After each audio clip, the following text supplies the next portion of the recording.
Hello friends, this is Jyoti Verma. Today I am going to start with our next lesson plan of English pedagogy. English का हम next lesson plan discuss करने वाले हैं और इस lesson plan के अंदर हम डिस्कस करेंगे कंपोजिशन का लेसन प्लान। जैसा कि हमारा जो कंपोजिशन का लेसन प्लान है वो किस तरीके से बनाया जाता है, किस तरीके से उसका एक पैटर्न होता है, क्या क्या कॉलम्स हम बनाते हैं, किस किस तरीके के इसमें क्वेश्चंस रखते हैं, क्या क्या स्टेप्स होते हैं, सारी चीज़ें हम इस वीडियो में डिस्कस करने वाले हैं। जिस भी स्टूडेंट ने मेरा चैनल सब्सक्राइब नहीं किया हुआ है वो चैनल को सब्सक्राइब कर लें और बेल आइकन पर प्रेस कर लें, जिससे जल्दी से जल्दी उनके पास नोटिफिकेशन पहुंच जाए जब भी मैं कोई वीडियो अपलोड करूं।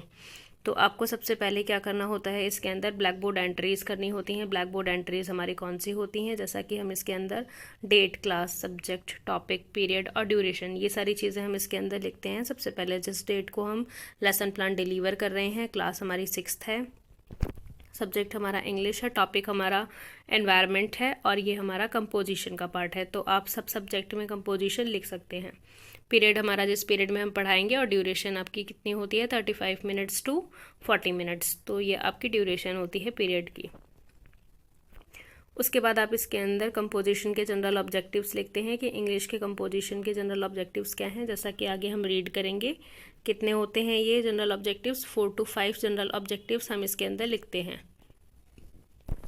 पहला है हमारा इसके अंदर to develop the ability and skill among the students to write correct English. Next है हमारा to enable the student to express themselves clearly and in order fashion. Next है हमारा to develop their imagination and thinking. Fourth है हमारा इसके अंदर to enable them to be active participant rather than a passive listener. तो इस तरीके से आप इसके अंदर 4 या 5 जनरल ऑब्जेक्टिव्स लिखेंगे।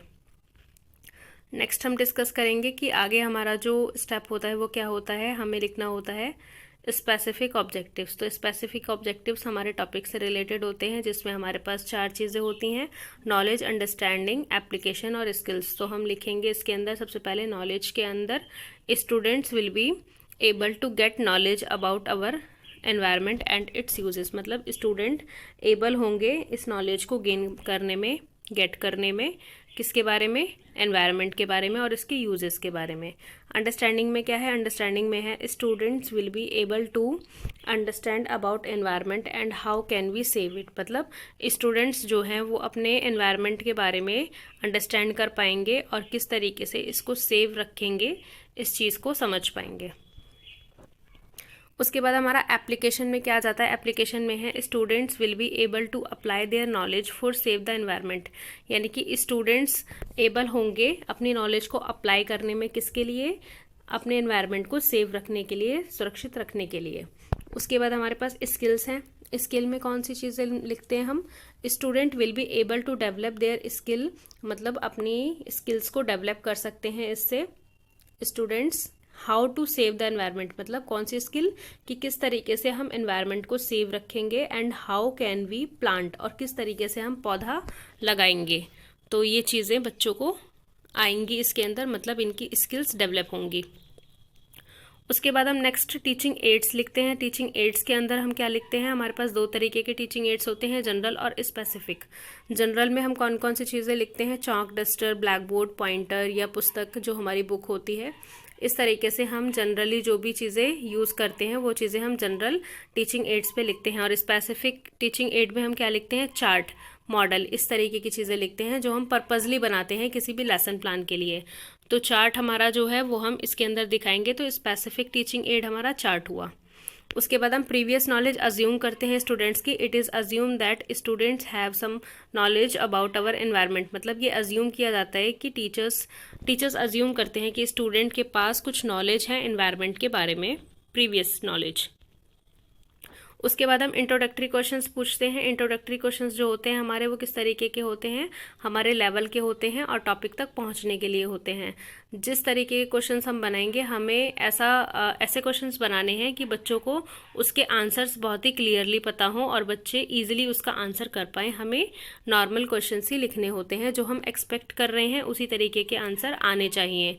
तो इसके अंदर दो तरीके की एक्टिविटीज़ होती हैं, टीचर्स एक्टिविटी और स्टूडेंट्स एक्टिविटी। तो जो हमारी टीचर्स एक्टिविटी है उसके अंदर हम 3 से 4 क्वेश्चंस पूछते हैं और स्टूडेंट्स एक्टिविटी में बच्चे क्या करते हैं, आंसर करते हैं। तो इसके अंदर जो हमारा फर्स्ट क्वेश्चन है वो क्या है, व्हाट इज़ ट्री, यानी कि ट्री क्या है। तो बच्चे बोलेंगे ट्रीज आर नेचुरल रिसोर्सेज, मतलब जो ट्री है वो क्या है, वो हमारा एक नेचुरल रिसोर्स है। सेकंड है हमारा इसके अंदर tell me about some tree names, मतलब कुछ ट्री के नाम बताइए। तो बच्चे mango tree, banana tree, banyan tree, इस तरीके के कुछ नाम बताएंगे। उसके बाद थर्ड है हमारा what is the value of tree in our life, यानी कि ट्रीज़ की क्या वैल्यू है हमारी लाइफ में। तो स्टूडेंट्स कहेंगे student are enable to give answer, मतलब स्टूडेंट्स कुछ कंफ्यूज होंगे और इसके अंदर बच्चे आंसर नहीं दे पाएंगे कि क्या वैल्यू है। कुछ बच्चे आंसर भी करेंगे। उसके बाद हम क्या करेंगे, अपना टॉपिक स्टार्ट करेंगे। स्टेटमेंट ऑफ द एम बोलेंगे, well students today we shall study on the topic of environment. तो इस तरीके से ये हमारा स्टेटमेंट ऑफ द एम होगा। उसके बाद प्रेजेंटेशन, हम मेन जो हमारी प्रेजेंटेशन होती है हम वो लिखेंगे। प्रेजेंटेशन में हम किस तरीके से सारे स्टेप्स फॉलो करते हैं, सबसे पहले हम इंट्रोडक्शन ऑफ द टॉपिक लिखते हैं। इंट्रोडक्शन ऑफ द टॉपिक हम देते हैं सबसे पहले। इसमें जो कॉलम्स बनते हैं वो क्या बनते हैं, teaching points, teachers activity, students activity, teaching add, method, technique, black board work, evaluation, इस तरीके के हमारे यहाँ पर कॉलम्स बनते हैं। तो जो हमारे पास टीचिंग पॉइंट है पहला, वो क्या है, इंट्रोडक्शन ऑफ द टॉपिक, यानी कि हमें एनवायरनमेंट का इंट्रोडक्शन देना है सबसे पहले। उसके बाद हमारे पास क्या है, explanation.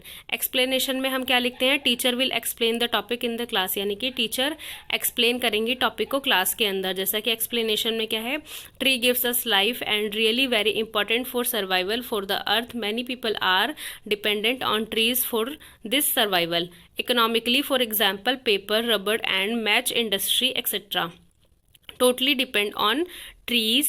The main role of trees are giving fresh and oxygenated air to us and consumptions of CO2. However, they also give protection, shadows, food, sources of money.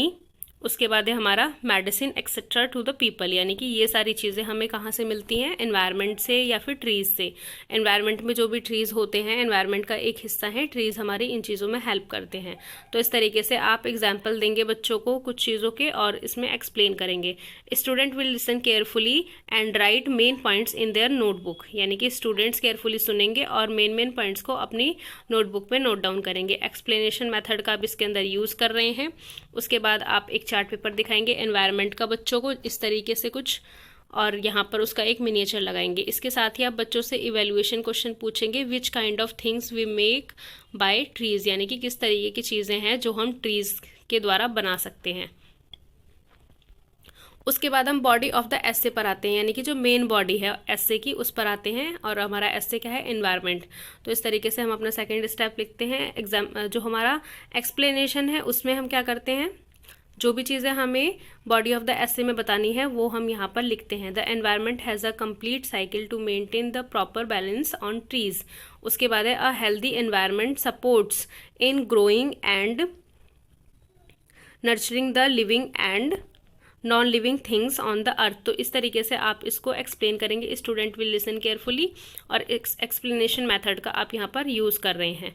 उसके बाद आप इसके अंदर लिखेंगे the existence of our healthy life depends on the environment which maintains nature's balance. उसके बाद है so it is very essential to keep our environment which maintain nature's balance. So it is very essential to keep our environment clean to live a healthy and peaceful life.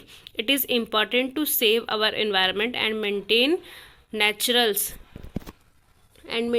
nature balance for the existence of life. तो इस तरीके से आपको लिखना है। आगे आप यहाँ पर कोई भी चीज़ अगर ब्लैक बोर्ड पर लिखते हैं तो ब्लैक बोर्ड का आप यहाँ पर मिनिएचर लगाएंगे। जैसा कि कुछ भी आप लिखेंगे कि कब एनवायरनमेंट डे मनाया जाता है, उस तरीके से आप कब सेलिब्रेट करते हैं, तो ये चीज़ें आप ब्लैक बोर्ड पर डेट के साथ लिखेंगे और बच्चे इसको नोट डाउन करेंगे। उसके बाद कंक्लूजन पे आ जाते हैं आप। कंक्लूजन ऑफ द एसे, इसमें क्या है, एनवायरनमेंट का आपका एसे है, ये आप हेडिंग डालेंगे यहाँ पर। उसके बाद आपके पास क्या है लिखने के लिए, everybody should come forward and take part in the environment safety companion. तो इस तरीके से आप क्या करेंगे, लिखेंगे। उसके बाद है world environment day is an environment safety event celebrated on 5th June every year across the world. People and many organizations celebrate the day to know about factors which destroy our environment. It is responsibility of every human being to save the environment so that the next generation may enjoy the gift of nature. तो इस तरीके से आप conclusion of the essay देंगे। Student will listen carefully, explanation method का आप use करेंगे। उसके बाद एक इवेल्युएशन क्वेश्चन पूछेंगे, when we celebrate environment day. तो 5 जून बच्चे बताएंगे। इस तरीके से आप यहाँ पर मेन हमारा जो कंक्लूजन है वहाँ तक पहुँचेंगे। उसके बाद आप रिकैपिचुलेशन के क्वेश्चंस पूछेंगे। रिकैपिचुलेशन के क्वेश्चंस में आप 2 से 3 क्वेश्चन पूछते हैं। What is the meaning of environment. Next है आपका why we save our environment. Third है हमारा how environment grows our economy. तो इस तरीके से रिकैपिचुलेशन के आप क्वेश्चंस पूछेंगे।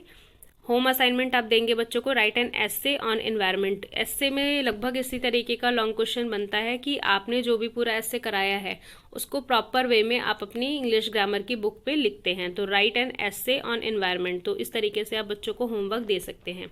सुपरवाइजर रिमार्क्स के लिए आप यहाँ पर जगह छोड़ते हैं। जिस तरीके से आप लेसन प्लान डिलीवर करेंगे, जो भी आपकी कमियाँ होंगी या जो भी आपके प्लस पॉइंट होंगे वो यहाँ पर लिखे जाएंगे। जो भी चीज़ें आपको इम्प्रूव करनी होगी वो सुपरवाइजर रिमार्क्स में यहाँ पर लिख कर जाएंगे कि आपको ये चीज़ इम्प्रूव करने की ज़रूरत है। आपको किन किन चीज़ों का ध्यान रखना है ये मैं आपको बता देती हूँ। आपका कंटेंट आपके लेसन प्लान के हिसाब से डिलीवर होना चाहिए। जिस तरीके से आपने लेसन प्लान में लिखा है वो चीज़ें आप उसी तरीके से डिलीवर करेंगे। कोई भी स्टेप ऊपर नीचे नहीं करेंगे, स्टेप वाइज चलेंगे। ऐसा नहीं है कि आपने बॉडी ऑफ द एसे पहले बता दिया, इंट्रोडक्शन आपका रह गया तो आपने इंट्रोडक्शन वाली चीज़ें बाद में बता दी। तो इस तरीके से लेसन प्लान गलत हो जाता है। आपका ड्रेसिंग सेंस अच्छा होना चाहिए, क्लास मेंटेन होनी चाहिए, क्लास में डिसिप्लिन क्रिएट करना है आपको।